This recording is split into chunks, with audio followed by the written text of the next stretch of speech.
A movie was screened for 3 days, Monday, Tuesday and Wednesday. The respective ratio between the number of spectators on Monday, Tuesday and Wednesday was 2:3:5 and the price charged for 3 days was the respective ratio 2:3:4. If the difference between the amount and Tuesday and Wednesday was 8800, what is the total amount and in all 3 days? তো এই অঙ্কটি সমাধান করার জন্য আমরা প্রশ্নের শুরু থেকে লাইন বাই লাইন সমাধান করতে করতে যাব। তো প্রথমে এখানে প্রশ্নে বলেছে যে একটা ছবি সপ্তাহে 3 দিন সম্প্রচার করা হয়। কোন 3 দিন? মানডে, টুয়েসডে এবং ওয়েডনেসডে। এখন এই 3 দিনের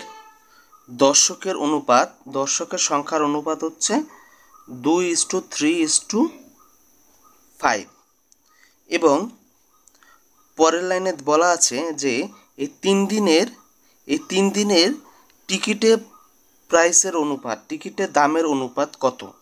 তো টিকিটের দামের অনুপাত হচ্ছে 2:3:4। তো এখানে আমরা একটু লিখে রাখি যে এটা হচ্ছে দর্শকের সংখ্যার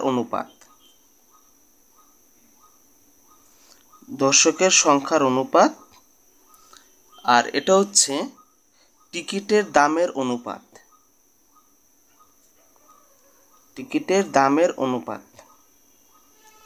তো এখন যদি আমরা এই দর্শকের সংখ্যার অনুপাত এবং টিকিটের দামের অনুপাত এই দুটো অনুপাত যদি আমরা গুণ করি তাহলে আমরা পাবো টোটাল কত টাকা খরচ হয়েছে বা টোটাল টাকার পরিমাণটা কত, টোটাল দর্শক এবং টাকার পরিমাণ কত সেটা আমরা পেয়ে যাব। তো এখানে এখন প্রশ্নের পরের লাইনে বলেছে যে if the difference between amount Tuesday and Wednesday, মানে মঙ্গলবার এবং বুধবার এই 2 দিনের টাকার ব্যবধান হচ্ছে 8800 টাকা। তো এখন আমরা ধরি এই দর্শকের সংখ্যার অনুপাত আমরা ধরতে পারি 2p:3p:5p, আর এখানে টিকিটের দামের অনুপাত আমরা ধরতে পারি 2q:3q:4q। তো এটা হচ্ছে দর্শকের সংখ্যার অনুপাত আর এটা হচ্ছে টিকিটের দামের অনুপাত। তো এখন প্রশ্নে বলেছে টুয়েসডে এবং ওয়েডনেসডে।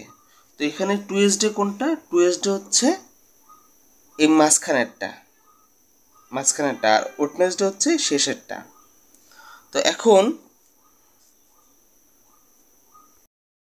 বলেছে এই মঙ্গলবার এবং বুধবারের টাকার পরিমাণে পার্থক্য হচ্ছে 8800। তো এখানে আমরা ইকুয়েশন সাজাতে পারি যে এটা হচ্ছে বুধবার, তো এটা হচ্ছে বুধবার, এটা হচ্ছে বুধবার, তাহলে এই 4×5 = 20 PQ, এই 4×5 = 20 PQ হচ্ছে বুধবারের টাকার পরিমাণ, বিয়োগ হবে এখানে 3×3=9 9 PQ, এটা হচ্ছে টুয়েসডে টাকার পরিমাণ আর এটা হচ্ছে ওয়েডনেসডে টাকার পরিমাণ। তো এই ওয়েডনেসডে টাকার পরিমাণ থেকে এই টুয়েসডে টাকার পরিমাণ বাদ দিলে থাকে 8800। তার মানে প্রশ্ন বলেছে পার্থক্য, তো পার্থক্য মানেই এই দুইটা থেকে বিয়োগ। তো এখন আমরা পরের লাইনে লিখতে পারি যে পরের লাইনে 20 PQ থেকে 9 PQ বাদ দিলে থাকে 11 PQ = 8800, আর এখানে আমরা PQ এর মান পাই হচ্ছে 800 টাকা। তো এখন প্রশ্নে বলেছে যে what was the total amount and all in 3 days, মানে এই 3 দিনে মোট টাকার পরিমাণটা কত সেটা আমাদের বের করতে হবে। তো এটা বের করার জন্য আমি প্রথমে শুরুতেই বলেছিলাম যে এই দর্শকের সংখ্যার অনুপাত এবং টিকিটের দামের অনুপাত এই দুইটা গুণ করলে আমরা পেয়ে যাব 3 দিনের মোট টাকার পরিমাণ। তো তো এখানে আমরা লিখতে পারি যে এই 2p গুণ হচ্ছে 2q